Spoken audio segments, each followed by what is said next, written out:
With Jamaseis, it is now possible to monitor a nearby seismic station without needing an instrument in the classroom, no matter where you are in the world. Once the software is installed, there are just a few steps to load a station. There are different types of stations that you can select. The first, under Remote, lists all of our educational stations. If you scroll down the list of available streams, you will see their names and locations. If I select one, the station information is shown below. For example, selecting MTOR shows that this is a middle school in Portland, Oregon, running an AS1 educational seismometer. Clicking OK selects it and adds it to our source manager. Jamaseis can display up to 3 stations at a time. Another type of station you can select is a research seismometer, any station whose data is stored in the IRIS Data Management Center. There are a couple of different ways to select a station from the DMC. The first is a map view. A map will load with 20 random stations. You can shuffle the sources to identify 20 different stations. The idea is that this will help you find a station close to you. If you zoom in, the map will maintain 20 stations in your view. If you click on a station, the station information is displayed on the right. For example, this is a Strykeisen in Nevada. You'll see the status shows as online. Sometimes a station will be offline for one reason or another. If you select them and add them to your source manager, you will not see data until they come back online. Another way to select a station, if you happen to know the details of the station you're interested in, you can enter it directly. Either fill in the form. However, sometimes the fields are a little bit obscure. You can also select the fields from a full station list. For example, if you wanted to select a station from the Earthscope Transportable Array, the network code is TA.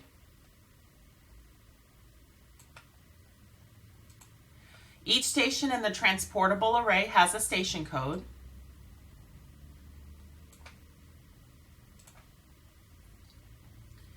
The location code is the least obvious. In this case, we want to select the dashes. I know that's the proper choice because I'm looking for the BHZ channel. That is the channel that records up and down motion of the ground. If you don't see BHZ on the channel list, try the other location codes. Once you've made your selection, you will see the status of the station. If it's online, click OK to add it to your source manager. Once your stations are selected in your source manager, clicking OK loads them onto your helicorder screen. The network status is shown, whether the station is connected or if it's requesting data to backfill. The helicorder screen is designed to mimic an old helicorder drum where each line represents an hour and the current recording is on the second to last line. Both the date and times are shown in UTC.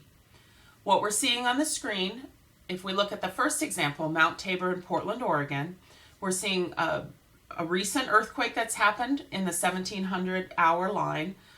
On the lines above, we're just seeing the general background noise of the station.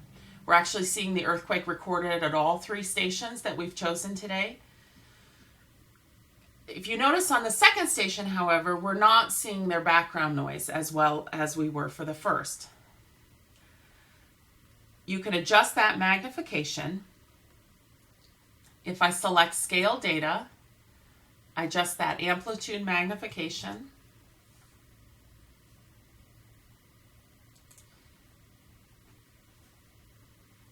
And you'll see both the noise and now it'll properly scale that earthquake.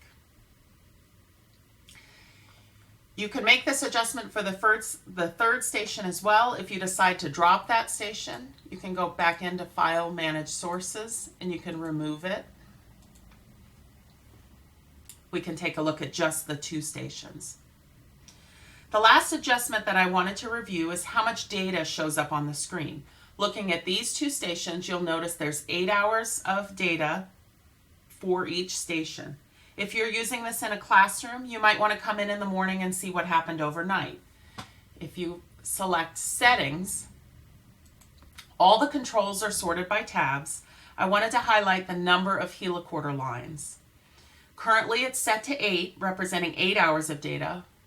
which I can change to 12. This shows 12 hours of recording for each station. If you are running just one station, you might want to increase this setting to 24 hours. So as we leave this running, we are still recording this earthquake. The recording will come in for a little bit longer on both of these stations.